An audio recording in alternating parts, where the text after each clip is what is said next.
Capítulo 3. Das penas. Artigo 12. Independentemente do ressarcimento integral do dano patrimonial, se efetivo, e das sanções penais comuns e de responsabilidade, civis e administrativas previstas na legislação específica, está o responsável pelo ato de improbidade sujeito às seguintes cominações, que podem ser aplicadas isolada ou cumulativamente, de acordo com a gravidade do fato. Inciso 1.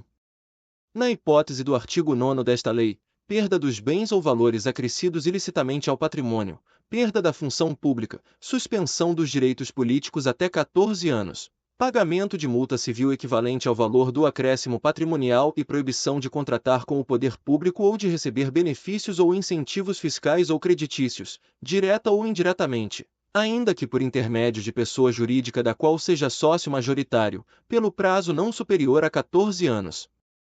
Inciso 2.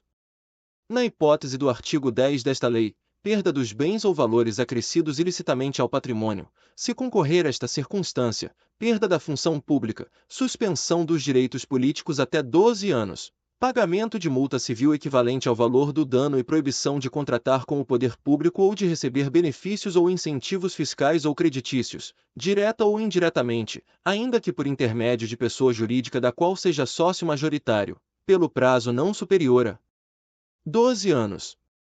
Inciso 3. Na hipótese do artigo 11 desta lei, pagamento de multa civil de até 24 vezes o valor da remuneração percebida pelo agente e proibição de contratar com o poder público ou de receber benefícios ou incentivos fiscais ou creditícios, direta ou indiretamente, ainda que por intermédio de pessoa jurídica da qual seja sócio majoritário, pelo prazo não superior a 4 anos. Inciso 4. Revogado. Parágrafo único. Revogado. Parágrafo 1º. A sanção de perda da função pública, nas hipóteses dos incisos 1 e 2 do caput deste artigo, atinge apenas o vínculo de mesma qualidade e natureza que o agente público ou político detinha com o poder público na época do cometimento da infração, podendo o magistrado, na hipótese do inciso 1 do caput deste artigo, e em caráter excepcional, estendê-la aos demais vínculos, consideradas as circunstâncias do caso e a gravidade da infração. Parágrafo 2º.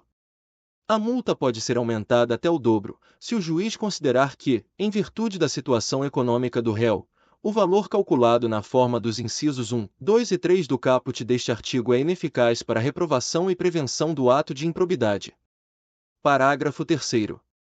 Na responsabilização da pessoa jurídica, deverão ser considerados os efeitos econômicos e sociais das sanções, de modo a viabilizar a manutenção de suas atividades. Parágrafo 4º. Em caráter excepcional e por motivos relevantes devidamente justificados, a sanção de proibição de contratação com o poder público pode extrapolar o ente público lesado pelo ato de improbidade, observados os impactos econômicos e sociais das sanções, de forma a preservar a função social da pessoa jurídica, conforme disposto no parágrafo 3º deste artigo. Parágrafo 5º.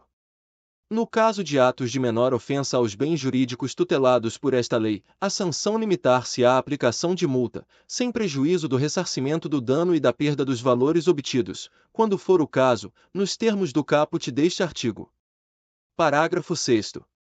Se ocorrer lesão ao patrimônio público, a reparação do dano a que se refere esta lei deverá deduzir o ressarcimento ocorrido nas instâncias criminal, civil e administrativa que tiver por objeto os mesmos fatos. Parágrafo 7º. As sanções aplicadas a pessoas jurídicas com base nesta lei e na Lei nº 12.846, de 1º de agosto de 2013, deverão observar o princípio constitucional do non bis in idem. Parágrafo 8º.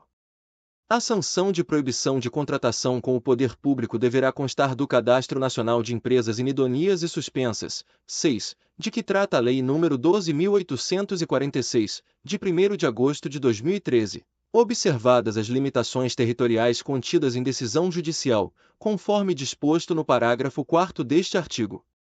Parágrafo 9º. As sanções previstas neste artigo somente poderão ser executadas após o trânsito em julgado da sentença condenatória. Parágrafo 10. Para efeitos de contagem do prazo da sanção de suspensão dos direitos políticos, computar-se-á retroativamente o intervalo de tempo entre a decisão colegiada e o trânsito em julgado da sentença condenatória. Capítulo 4. Da Declaração de Bens. Artigo 13. A posse e o exercício de agente público ficam condicionados à apresentação de declaração de imposto de renda e proventos de qualquer natureza, que tenha sido apresentada à Secretaria Especial da Receita Federal do Brasil, a fim de ser arquivada no serviço de pessoal competente. Parágrafo 1º. Revogado. Parágrafo 2º. A declaração de bens a que se refere o caput deste artigo será atualizada anualmente na data em que o agente público deixar o exercício do mandato, do cargo, do emprego ou da função. Parágrafo 3º. Será apenado com a pena de demissão, sem prejuízo de outras sanções cabíveis, o agente público que se recusar a prestar a declaração dos bens a que se refere o caput deste artigo dentro do prazo determinado ou que prestar declaração falsa. Parágrafo 4º. Revogado.